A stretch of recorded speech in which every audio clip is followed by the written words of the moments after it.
a diet that had centuries of proven health benefits that would make you live longer and a healthier life way into your 80s and 90s. Would you implement that? Hi, I'm Michelle. If you're returning, thank you for coming back. And if you're new here, this is Silver Colored Glasses. And this series has been talking about the blue zones.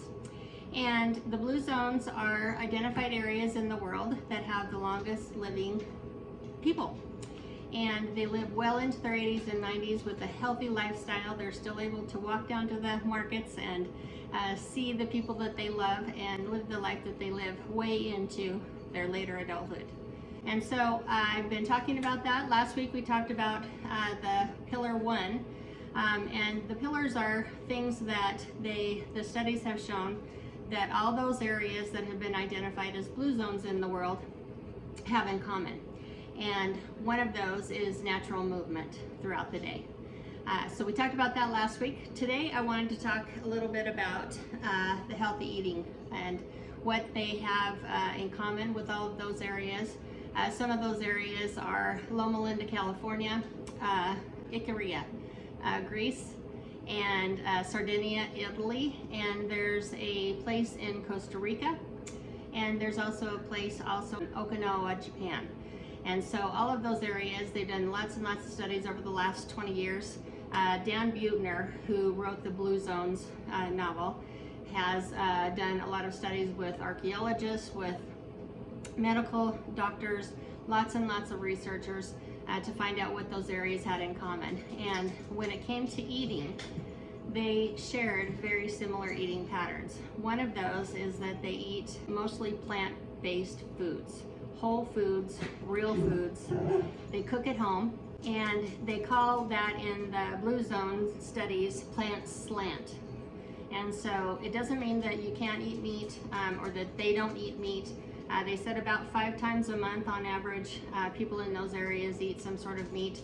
They use meat as a flavoring, more in a condiment, more than an actual main part of the meal like we do in the United States. And so mostly plants, lots of vegetables.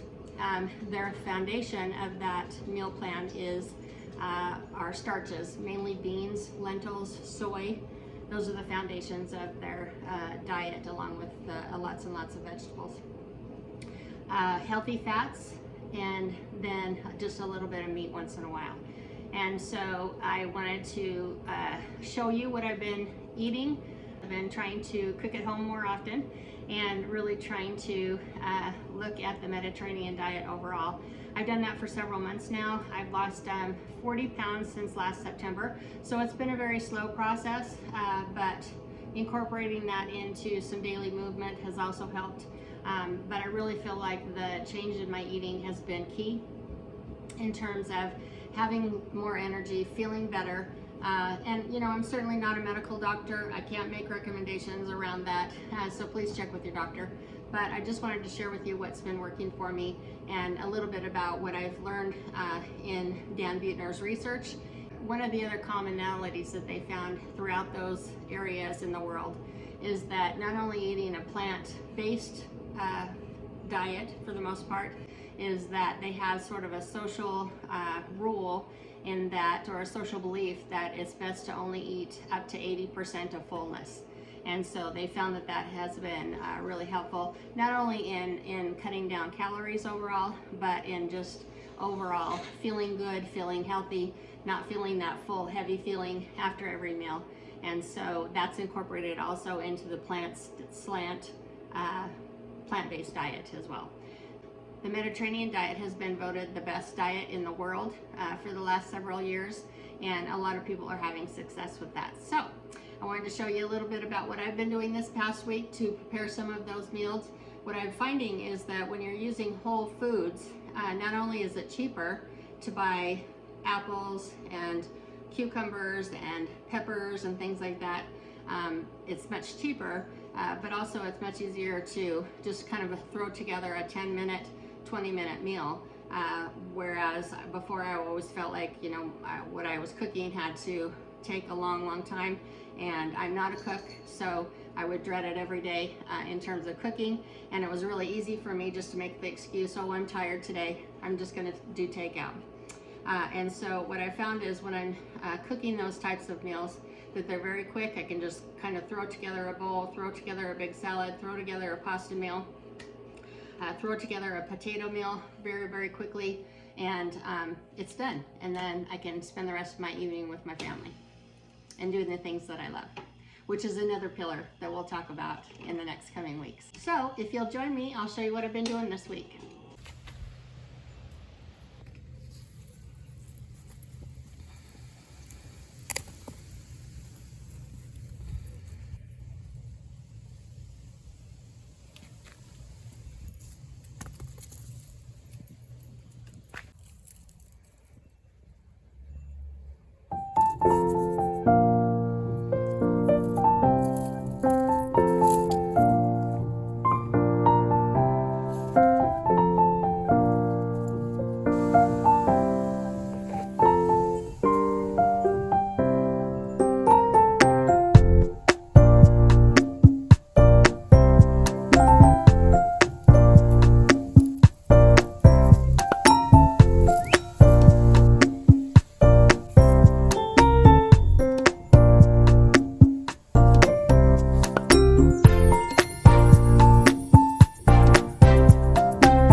Okay, so I have my veggies. I also have a baguette there, garlic, salt, balsamic vinegar, olive oil, and then the basil's there too.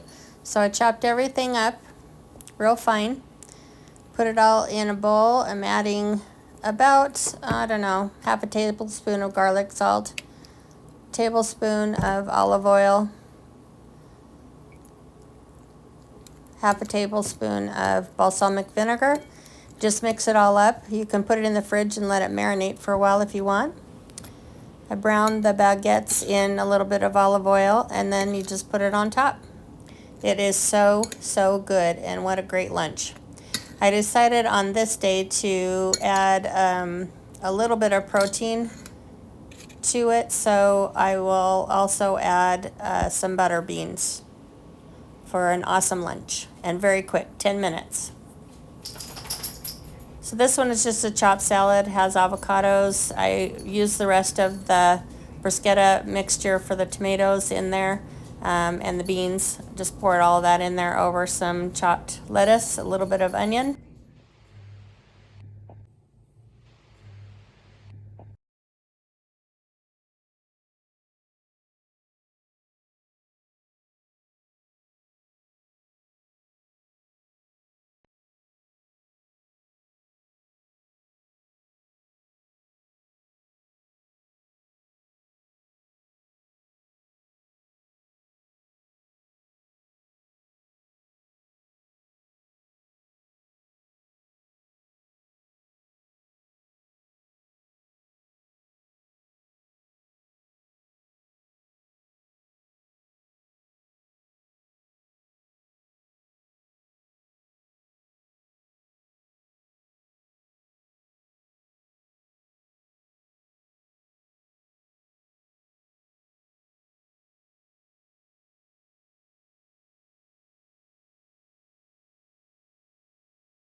I use green onion, but you can use yellow onion as well.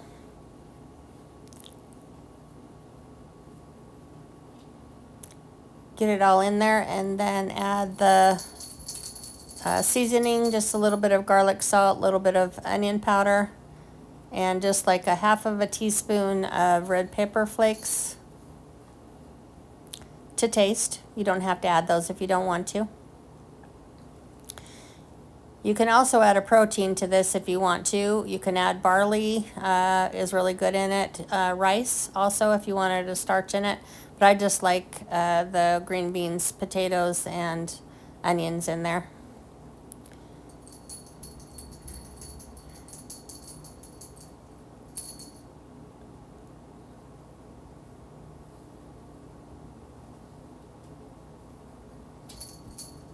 And then just add the rest of the bouillon. Put the lid on and cook it on high for about 4 hours. So yummy. I just added a little garlic toast on the side there. And enjoy. So I hope that was helpful. I hope that you enjoyed some of the meals, enjoyed some of the outs of the garden, and really I just wanted to show you that those meals that I'm making, those meals that are incorporated into the Plant Slant Mediterranean diet that has been so successful for so many years and for so many people, are very, very easy and very, very quick. So I hope that you'll try some of those. If you like this video, please think about subscribing. I would love to have you come back, and I will see you next week. Thanks so much. Have a great week.